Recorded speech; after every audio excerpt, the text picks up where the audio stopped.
ప్రభునందు ప్రియమైనటువంటి సంగమా, ఈరోజు మనము భూలోకము గురించి పరలోకము గురించి కొన్ని సంగతులు తెలుసుకుందాము. దేవుడు భూలోకమును ఎందుకు సృష్టించారు అనేటటువంటి విషయముగా మొట్టమొదట మనం ధ్యానం చేద్దాం. దేవుడు భూలోకమును, భూమిని, అందరి సమస్తమును కలుగజేసి ఉన్నాడు. మొట్టమొదటగా చేసినటువంటి పని, దేవుడు చేసిన పని, ఆది యందు దేవుడు భూమిని,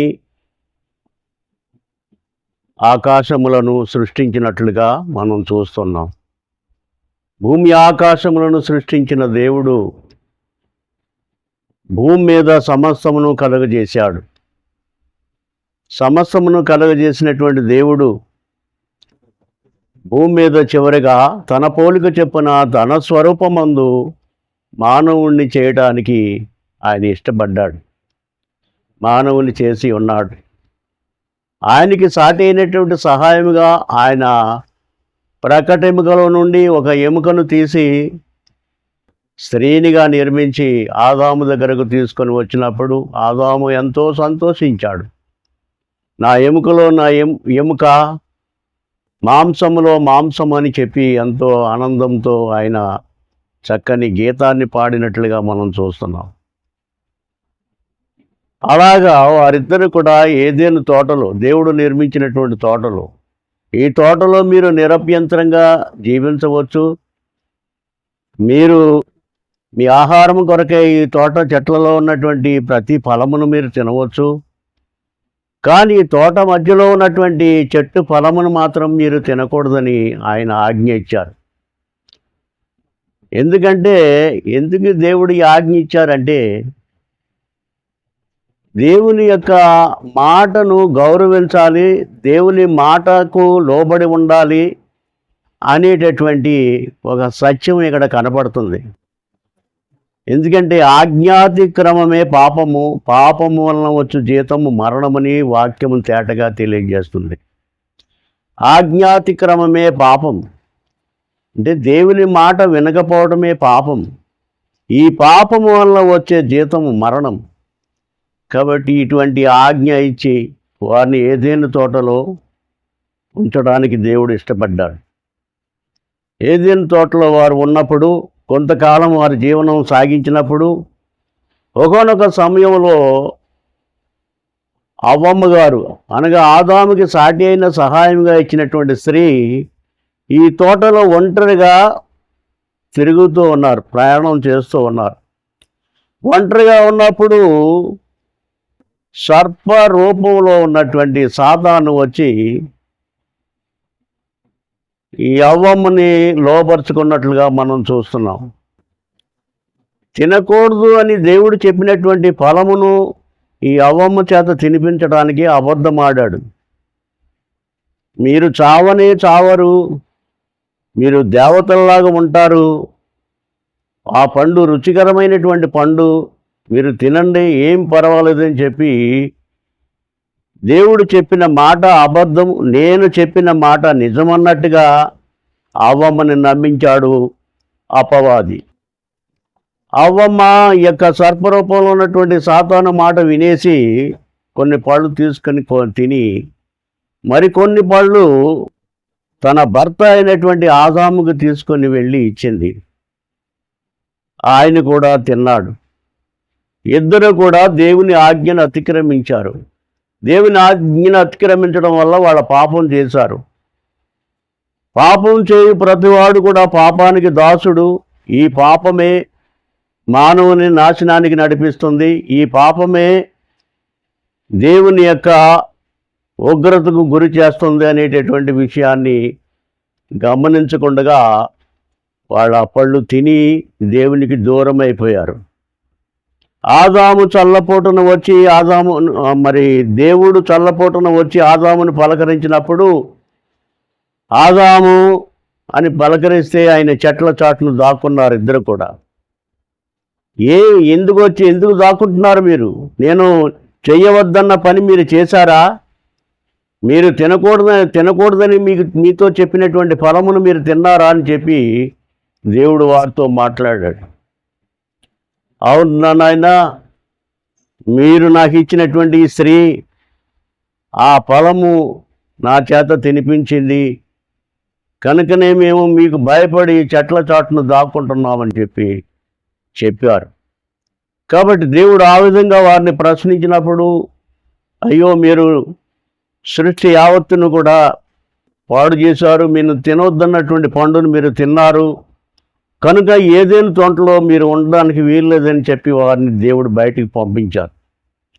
అంతవరకు కూడా దేవుడిచ్చినటువంటి ఆ చెట్ల ఫలములు తిన్నటువంటి ఆదాము అవ్వలు ఇప్పుడు బయటకు వచ్చి కష్టపడి నేలను సేద్యం చేసుకుని నేల నుండి పండినటువంటి పంటను తినటం ప్రారంభించారు. అంతేకాదు ఆదాము అవ్వల యొక్క పాపము వారి సంతానానికి కూడా వచ్చేసింది. ఈ విధంగా పాపము నుండి పాపమే పుట్టునన్నట్టుగా వాళ్ళు చేసిన పాపము నుండి పాప జనాంగమే పుట్టారు తప్ప ఎవరు కూడా పరిశుద్ధులు కాలేదు. ఎందుకంటే పాపం ఈ భూమి మీద చూసినట్లయితే పాపము ఏళ్తుంది తప్ప ఈ భూమి మీద ఎక్కడ కూడా దేవుని భయం అనేది కనిపించడం లేదు, పరిశుద్ధత లేదు, పవిత్రత లేదు. మోసాలు, భయంకరమైనటువంటి ఆ పాపాలు, ఇంకా దొంగతనాలు, వ్యభిచారములు, ఇంకా రకరకాలైనటువంటి దేవునికి విరోధమైనటువంటి పనులన్నీ చేస్తూ మానవుడు ఆ వైపు తిరిగిపోయినట్లుగా మనం చూస్తున్నాం. దేవుని యొక్క ఆజ్ఞకు కానీ దేవుని యొక్క మాటకు కానీ ఎంత మాత్రము విలువనిచ్చే మానవుడిగా లేడు. కాబట్టి ఈ లోకంలో పుట్టిన ప్రతి ఒక్కడు కూడా పాపంలో పుడుతున్నాడు, పాపమే చేస్తున్నాడు. తద్వారా దేవుని మహిమకు అర్హుడు కాలేకపోతున్నాడు. మనం వింటున్నాం కదా, రోమీలకు రాసినటువంటి పత్రికలో ఏ భేదములు లేదు, అందరూ పాపం చేసి దేవుడు అనుగ్రహించు మహిమను పొందలేకపోతున్నారు. ఈ విధంగా మానవుడు పాపం చేస్తూ లోకానికి దాసుడై, పాపానికి దాసుడై, భయంకరమైనటువంటి జీవితానికి అలవాటు పడి పూర్తిగా దేవుని ఎరగనివాడుగా తయారైపోయాడు. దేవుని వాక్యం సెలవిచ్చిన రీతిగా దుష్టులను దేవుని మరచు జనులందరూ పాతాళమునకు దిగిపోదురని వాక్యం తేటగా తెలియజేస్తుంది. దుష్టులు అనగా పాపాత్ములు, దేవునికి విరోధంగా ఉండేవారు, దేవుడంటే లెక్కలేనివారు, దుర్మార్గ పనులు చేస్తున్నవారు, దుర్మార్గ జీవితానికి అలవాటు పడి దేవుని యొక్క శాపానికి గురైపోతున్నటువంటి వారు వీరు దుష్టులండి. వీరు దుష్టులు. దేవుని మరచు జనులందరూ రెండవది ఏంటంటే దేవుని మరచు జనులందరూ దేవుణ్ణి మర్చిపోయారు, లోకాన్ని స్నేహిస్తున్నారు. తమ కడుపే దేవుడు అన్నట్టుగా చాలామంది ఏవేవో పనులు చేసి డబ్బులు సంపాదించాలని వ్యాపారాలు చేయటం, మోసాలు చేయటం, దగాలు చేయటం, ఇవి నేర్చుకుని డబ్బు సంపాదనలో బాగా మునిగిపోయారు. వీళ్ళు దేవుని మరచు జనులందరూ దేవుని యొక్క ప్రేమను మర్చిపోయారు. దేవుడు తాను ఎందుకు మానవుని సృష్టించారో అది మర్చిపోయి వాళ్ళ ఇష్టానుసారంగా ప్రవర్తిస్తున్నారు. కాబట్టి దేవుడు మానవులను ప్రేమిస్తున్నాడు. ప్రేమించే దేవుడు ఆయన ప్రేమ గొప్పది. యోహాను సువార్త 3వ అధ్యాయం 16వ వచనంలో వ్రాయబడిన రీతిగా దేవుడు లోకమును ఎంతో ప్రేమించెను, కాగా ఆయన తన అద్వితీయ కుమారునిగా విశ్వాసముంచు ప్రతివాడు నిత్య జీవం పొందినట్లు ఆయనను మనకు అనుగ్రహించెను. యేసుక్రీస్తు ప్రభువారు దేవుని చేత అనుగ్రహింపబడిన రక్షకుడు. ఆయన రక్షకుడుగా భూలోకానికి వచ్చినట్లుగా మనం చూస్తున్నాం. ఎందుకంటే భూమంతా చెడిపోయింది. ఇక్కడే కాదు, ఒక ఇండియా కాదు, ప్రతి దేశం కూడా పాపం వెలుబడి చేస్తుంది. పాపం విస్తరించిపోయింది. భూదిగంతల నివాసులందరూ కూడా పాపానికి దాసులైపోయారు. దేవునికి దూరం అయిపోయారు. ఈ దూరం అయిపోయినటువంటి పరిస్థితిలో దేవుడు ప్రేమించాడు తన బిడ్డలుగా చేర్చుకోవడానికి, తన బిడ్డలుగా చేర్చుకొని తన రాజ్యానికి పిలుచుకోవడానికి యేసుక్రీస్తు ప్రభువుని ఈ లోకానికి పంపించినట్లుగా మనం చూస్తున్నాం. యేసుక్రీస్తు ప్రభు ఈ లోకానికి వచ్చి ఆయన ప్రేమను మన ఎడల వెల్లడి చేస్తున్నాడు. ఏంటంటే, ప్రయాసపడి భారము మోసుకొనుచున్న సమస్తమైన వార్లారా నా యొద్దకు రండి, నేనే మీకు విశ్రాంతిని కలుగజేతునని ఆయన ప్రేమతో పిలుస్తున్నాడు. నిజమే, ఆయన దగ్గర విశ్రాంతి దొరుకుతుంది, నెమ్మది దొరుకుతుంది. ఈ లోకంలో మనుషుడికి నెమ్మది లేదు, విశ్రాంతి లేదు. ఎక్కడ చూసినా కూడా ఏవేవో భయంతో జీవిస్తున్నాడు మానవుడు. దేవుని వాక్యం సెలవిస్తుంది కదా, పాపము చేయి ప్రతివాడు పాపమునకు దాసుడు. ఈ పాపము చేసేవాడు బహుగా భయపడతాడని చెప్పి వాక్యం తేటగా తెలియజేస్తుంది. పాపం చేసేవారందరూ కూడా భయపడతారు. ఎందుకంటే నీతిమంతుడైతే సింహము వలె ధైర్యంగా ఉంటాడు, పాపము లేనివాడు ధైర్యంగా ఉంటాడు, పరిశుద్ధుడు ధైర్యంగా ఉంటాడు. వాడికి ఏ విధమైనటువంటి కల్మషం లేదు కాబట్టి వాడు పరిశుద్ధుడిగా ఉంటాడు, ధైర్యంగా ఉంటాడు. ప్రియ సహోదరుడు ఆలోచన చేస్తున్నావా? ఈ పాపమే మనుషులను భయంలోనికి లాగేస్తుంది. మనుషులందరూ కూడా డబ్బున్నవాడికి భయం, డబ్బు లేని వాడికి భయమే. ఆహారం సమృద్ధిగా ఉన్నవాడికి భయమే, ఆహారం సమృద్ధిగా లేని వాడికి భయమే.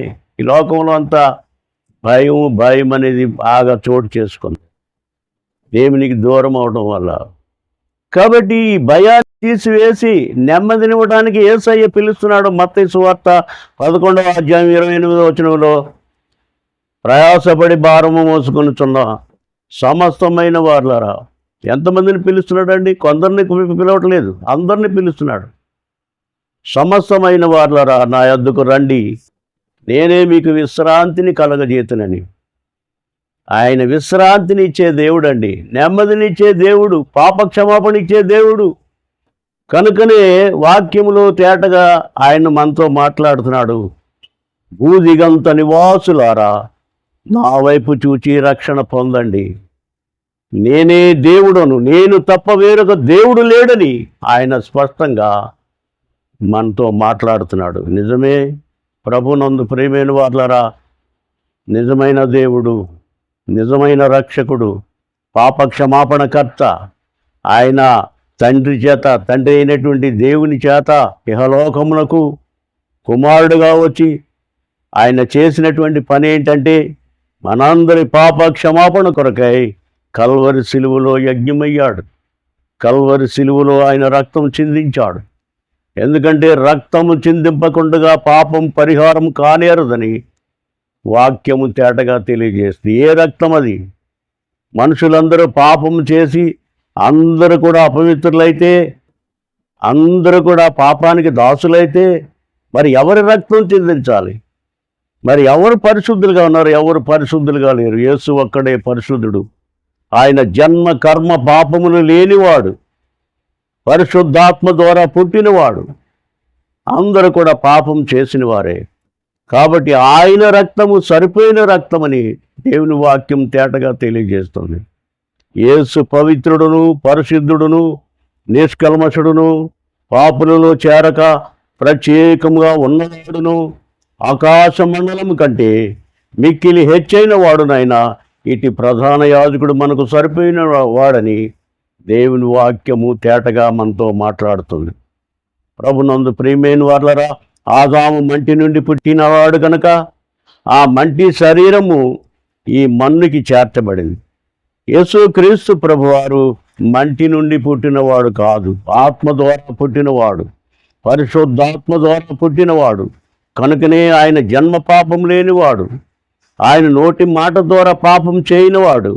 అటువంటి నిష్కల్మషుడైనటువంటి యేసుక్రీస్తు ప్రభు మనందరి కొరకై కల్వరి సిలువలో రక్తం చిందించారు. ఆయన రక్తం పరిశుద్ధమైన రక్తం, పవిత్రమైన రక్తం, మన పాపాన్ని కడగటానికి సరిపోయినటువంటి రక్తం. ఆ యేసుక్రీస్తు ప్రభు వారికి దగ్గరకు వస్తే ఆయన మాట విని, ఆయన యొక్క స్వరము విని, ఆయన యొక్క ఆ ప్రేమ కలిగినటువంటి మాటలు విని మనం ఆయన దగ్గరికి వస్తే మనం రక్షణ పొందగలము. అంటే భూలోకానికి మనకి ఎటువంటి సంబంధం ఉండదు. అప్పుడు ఈ భూమి పాపంతో నిండిపోయింది. కాబట్టి దేవుని వాక్యం చెప్తుంది అపొస్తలుల కార్యములు 2వ అధ్యాయంలో, మూర్ఖులకు ఈ తరము వరకు వేరే మీరు రక్షణ పొందండి. ఈ తరము వారు ఎలా ఉన్నారంట? మూర్ఖులు. దేవుని మాటలు చెప్తున్నా వింటున్నారంటే వింటలేదు. వాళ్ళ లోకానికి ఆకర్షించబడుతున్నారు, పాపానికి ఆకర్షించబడుతున్నారు, పాపమే చెయ్యాలని పరిగెడుతున్నారు, పాపానికి దాసులైపోయారు. దేవుని వైపు చూడలేదు. ఎందుకంటే యుగ సంబంధమైన దేవత అనగా అపవాది వారి మనోనేత్రములకు గురుడితనము కలగజేసింది. కనుకనే వారు ఆ యొక్క గురుడితనములోనే ఉండి ఆ యొక్క సాతాను యొక్క మాయ మాటలు నమ్మి ఆ సాతాను యొక్క మార్గములోనే ప్రయాణం చేస్తున్నారు, కానీ యేసు మార్గమునకు రావడం లేదు. నిజమైన మార్గం ఆయనే. నేనే మార్గమును సత్యమును జీవమునై ఉన్నాను. తేటగా మనతో మాట్లాడుతున్నారు యేసుక్రీస్తు ప్రభువారు. నేనే మార్గమును సత్యమును జీవమునై ఉన్నాను. నా ద్వారానే మీరు తండ్రి దగ్గరకు రాగలరు. అంటే పరలోకానికి మనం చేరగలం. కాబట్టి పరలోకం అనేది దేవుని యొక్క సృష్టి, దేవుని మహిమ. దేవుడు పరలోకములో ఉన్నాడు. దేవుడు ఎల్లప్పుడూ కూడా మానవుని ప్రేమిస్తూ ఉన్నాడు. మానవుడు చెడిపోకూడదని. ఎందుకంటే తన స్వహస్తాలతో మానవుడిని చేశాడు కాబట్టి చెడిపోకూడదు. వీడు మంచివాడిగా మారాలి. వీడు దేవుని తెలుసుకునేవాడిగా మారాలి. దేవుని తెలుసుకుంటే దేవుని బిడ్డ అవుతాడు. దేవుని బిడ్డ అయితే దేవుని రాజ్యానికి వారసుడు అవుతాడు. ఆ విధంగా దేవుడు మనల్ని ప్రేమించి ఆహ్వానిస్తున్నాడు.